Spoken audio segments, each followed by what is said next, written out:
Good evening, everybody. Monday morning quarterback, episode 64. Hope your week got started off good. Man, has it rained a bunch here in the Midwest. I think they got one of 5 nights of Power Eye Midget Weekend, and a couple of the nights of the Eastern Storm got rained out. The Midwest Thunder Quarter Midgets got rained out. Gosh, we had some racing going on the West Coast, and it looked like the Now 600 Speed Week, they got all of that in. So glad somebody's getting to do some racing. We're not getting to do much here in the Midwest, but Trevor and I are off to the High Bank Hustle this week, and so we're hoping for dry weather there. That's a big micro race, and looking forward to seeing a bunch of micro customers. And then next week is the Robbie Stanley Memorial at our home quarter midget track, so we'll be at that. And that blends right into the Brickyard, which has turned into one of the bigger quarter midget races of the year. And so I think there's usually 400 to 500 cars at the Brickyard. And then from there we blend right into Sprint Week and Clay Cup. I'm excited to get out to Clay Cup. Haven't been there in 22 or 23 years ago. I raced Clay Cup. So we got a lot of customers there in the Northwest, and looking forward to get out there. And catching up with all the people that support CSI. So looks like we got a few of you guys tuned in. I put a post on our Facebook. We didn't get much action from it, but if you want to go to our Facebook page, I put a post asking what would you guys like to see on Monday morning quarterback. So you'll probably have to scroll down through a few posts. I believe I posted it on Saturday morning. And we said, anybody that comments, if we use your suggestion for a Monday morning quarterback, we'll shoot you a $50 CSI gift certificate. So if you have an idea for a Monday morning quarterback, or something that you have a question about that you think your fellow racers could benefit from, please go there and comment, and we could potentially use that. Tonight's topic was a suggestion from a customer that emailed me over the weekend. So it seems very simple, how to measure your shock, how to determine the correct shock length, but there's more to it than what it appears on the surface. So making sure that we have enough compressed length available, and also extension. A lot of people don't think about the extension to make sure that the shock isn't too long, or we're not going to top the shock out too quick. So one of the first things I'm going to show you is this little chart. Sam gave me a 3D model of our new quarter midget shock that we're going to release at Brickyard. And so you can see that's how you measure the correct travel. So quarter midget people will be a little confused by this. Quarter midget shocks come in one size, and then we have a different length rod end, an extended rod end for certain applications. But on the big shock side, you would know it as a 6-inch shock, a 7-inch shock, etc. That number is in reference to exactly what we're showing there, how much available travel the shock has at full extension. So when the shock's all the way pulled out at full extension, how much available travel do we have? And if that number is 6 inches plus or minus a quarter of an inch, that's a 6-inch shock. If it's 7 inches plus or minus a quarter of an inch, that's a 7-inch shock. So that's how that number is determined. Now, you can have 2 6-inch shocks that both measure 6-inch, but the overall extended length is substantially different. For example, our twin tube shock is 1 inch shorter than our gas shock. So a 6-inch twin tube, full extension is a little over 17.5. The gas version of that is 18.5. And so the compressed length on the twin tube is 11.5, and the gas shock is a little over 12.5. So there's about an inch difference. And why is that? Well, to get the same amount of travel, to get that 6-inch travel, the shock needs to be longer because we have a base valve and a gas chamber, etc. So the next thing we're going to show you here is how you would measure the full extension. And so these are going to be the things that are important if your manufacturer can't suggest the length shock you need, or you just have something a little bit different. So that's going to be the full extension. and that's how you measure it. So pull the shock all the way apart in your center eye to eye.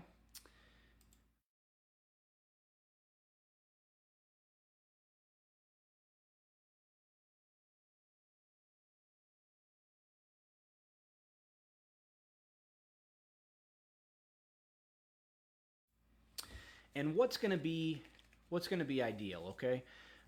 If your manufacturer can't suggest what length shock you need, you're not sure what year of chassis you have, maybe somebody's replaced the shock mounts on it, or you have an oddball front axle and you're just not sure, the best thing I can suggest is to set your car up how it would go on the track. So block it, the stagger it would have, the fuel it would have, and measure your center to center at the shock pickup. So the center of the pickup at the axle or the torsion arm, and then the center of the pickup at the chassis. So what is that dimension? And then if you called us with that dimension, we could then kind of walk through a few scenarios with you, whether you wanted twin tube or gas. And I actually have a little calculator I've created in Excel, and I'll probably try to get our web guy to put that on our website where you could enter those numbers in and then it would tell you your options. So in most instances, ideally we're going to want, if it's a 6-inch shock, we'll want it sitting on the car with 3 inches of available travel. That means you got 3 inches of compression left and 3 inches of extension.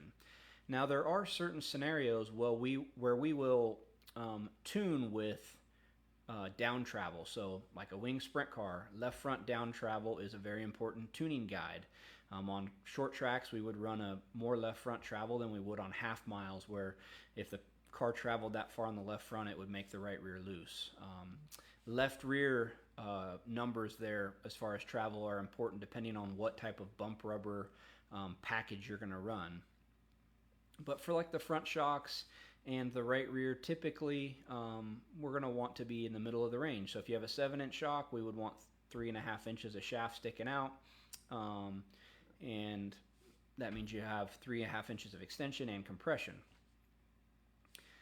If you have on a front, say a right front, and it's a 7-inch shock, and you only have 2 inches of shaft sticking out, not only do you not have enough down travel, and you're probably going to bottom the shock out, which could damage the seals, but you have 5 inches of shaft in the body, so the car can make this drastic weight transfer to the rear without ever topping the shock out. And what we've learned here lately is that droop is very, very important. And so typically non-wing applications, we're wanting to top the shock out about 1/2 inch to 1 inch before the axle hits the frame. So we're not only trying to optimize making sure we have enough down travel, but we want to top the shock out at a certain point in up travel. We don't want it to go forever and never top out, because there is some forward drive to be gained there when that shock tops out. So if you have any questions with that, we'll kind of field from there, and then we'll go a little bit farther. Give me a brief moment here to try to catch up to your comments. Doesn't look like any questions so far. So again, I'll go back to this travel. Now this is how you're going to determine what length shock's on the car, whether it's a twin tube or a gas shock. Measure the amount of travel. Again, quarter midget guys, I know there's several of you tuned in. This doesn't really apply to you. There's one length of quarter midget shock, and then we change the rod end. But what is important to know on your quarter midget is to make sure, if you need an extended rod end for your application, that you have it on there. So if your quarter midget shock's almost topped out sitting there and you don't have enough extension, we need to get a longer rod end to get some shaft up in there in the body, so we have some extension available. That's how you measure a shock. I can answer specific questions as far as what we should be looking for with shaft sticking out on different applications. As I said, wing sprint cars, we tune a lot with down travel on the left front. We also are very mindful of making sure we have enough travel for the bump rubber on the left rear. So a lot of the wing sprint car applications anymore, 3 different length shocks: 6-inch left front, 7-inch right front, 8-inch left rear, 9-inch right rear. And so that kind of gets us ideal. Now some of the chassis we have to run 7s across the front, but most all wing sprint cars are 8-inch left rear, 9-inch right rear. And the reason they run the longer shock on the right rear is making sure they have enough extension. So as the car really wings down on the left rear and the right rear shock's getting extended, we want to make sure we're not topping the right rear shock out.